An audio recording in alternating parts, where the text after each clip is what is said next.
Did we wake you, Steve? 2 hours until low tide. It's about 8 o'clock in the morning, and the thermo says 41 degrees, but that's up where the thermo sensor is hanging, and that is around, about 7 feet up right there. Hey, there goes a plane. Anyhow, it gets much colder down near the ground, so let's go down near the ground, and it is wet, not white. So there's no frost in the grass. But I did notice on my neighbor's house across the street on the other side of the water that there is frost on the roof. Oh, there is a little bit of frost right there. So it's going in the books. First frost of the season here in Weymouth. Wow, really heavy frost right there. So cold air is dense, so it sinks down, and that's why it could be so much colder near the ground. Well, that's a loud boat, huh? Where are you going?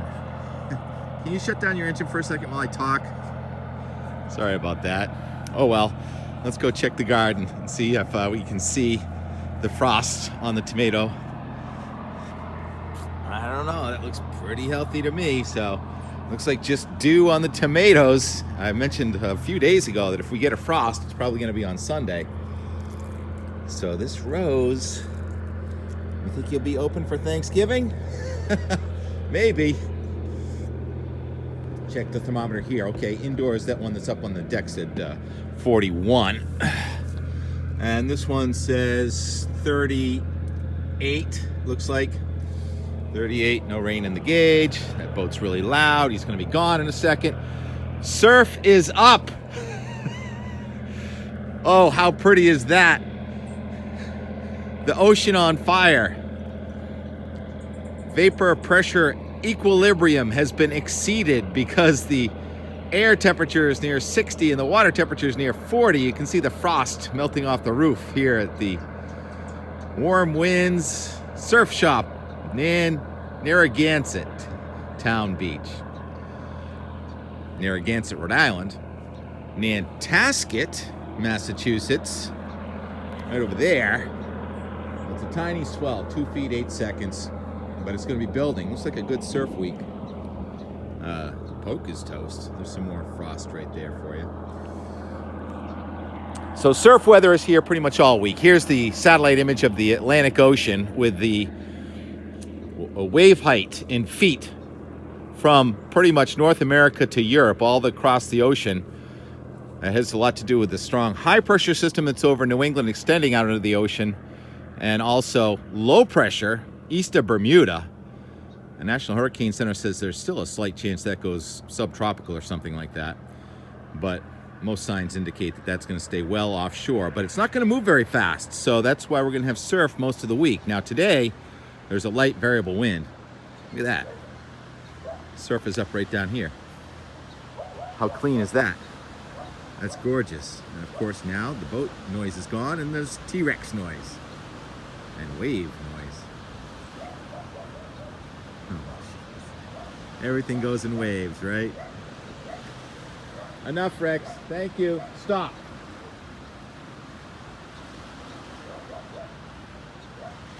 Time out. Stop.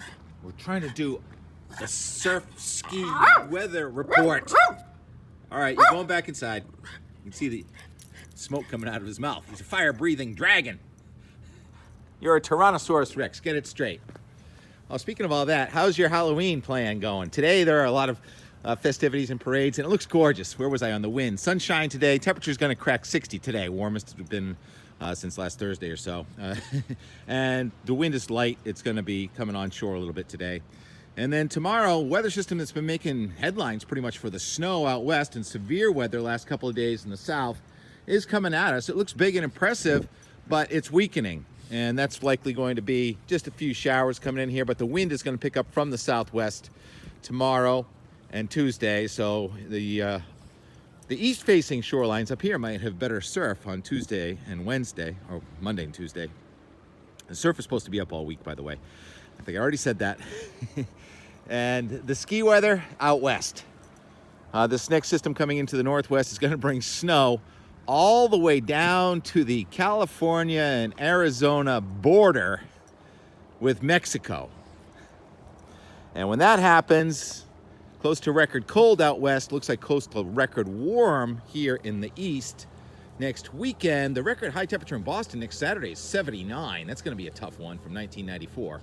But then the next day on Sunday, the record high temperature is 73 from 2015.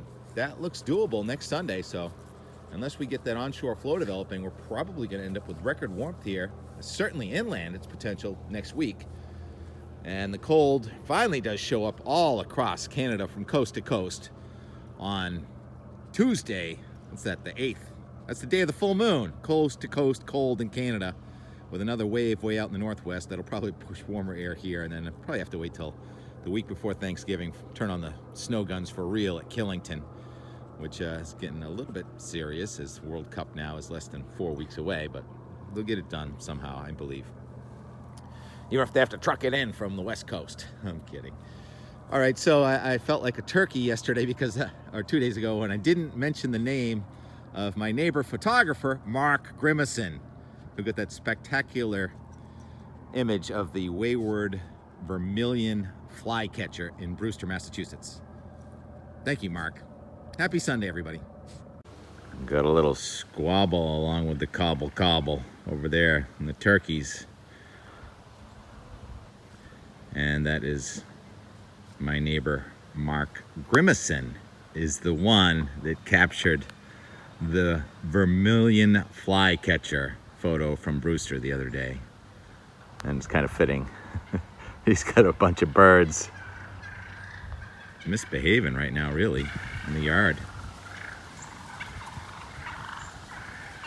Somebody's in trouble for doing something.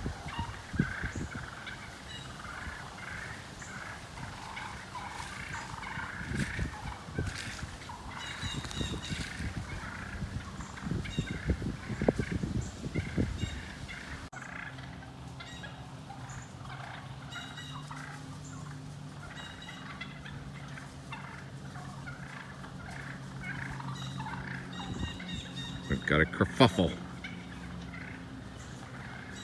Oh, good company. The gutters are coming. Now the gutters will impact the turkeys. Maybe we'll send them over this way. Pull in there. Wow, they're jumping over each other now.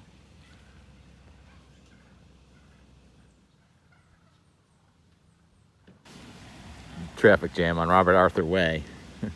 Speaking of the nature photographer, Mark, there he is. Probably wondering what I'm doing, what those birds are doing. Just trying to get some and more for tomorrow, that's all. Where'd they go? Okay, let's get to the bottom of this. What seems to be the trouble?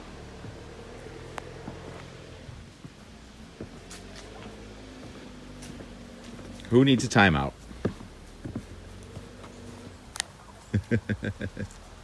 All you gotta do is introduce an adversary and then everyone gets along. Oops, left a couple behind. Go ahead, I'm not gonna do anything. As far as you know.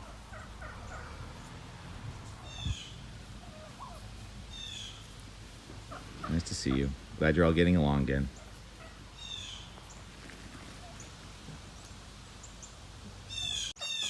I think I've isolated the instigator right there, center stage. Keep my eye on you for a minute.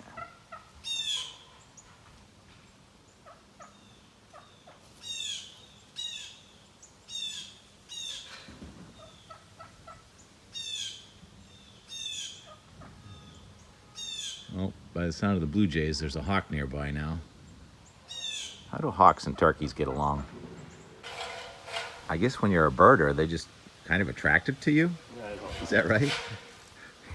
He's got his telephoto food. And it's all about food. It's something they like in my lawn. It's all about food. So I just heard some jays making a racket, thinking that maybe there's a hawk around. And how do the turkeys and the hawks get along? You have any idea? Fine. The hawk's not even going to bother a turkey. No. What bothers turkeys? Anything? I've seen coyotes walk right by turkeys and not give them a second look. Huh. What bothers turkeys? People? People. Thanksgiving people. Thanksgiving people. Yeah, they look pretty casual right now. They were fighting, but you introduce an adversary and all of a sudden they get along. I'll try to find them, I guess, during hunting season. And good luck.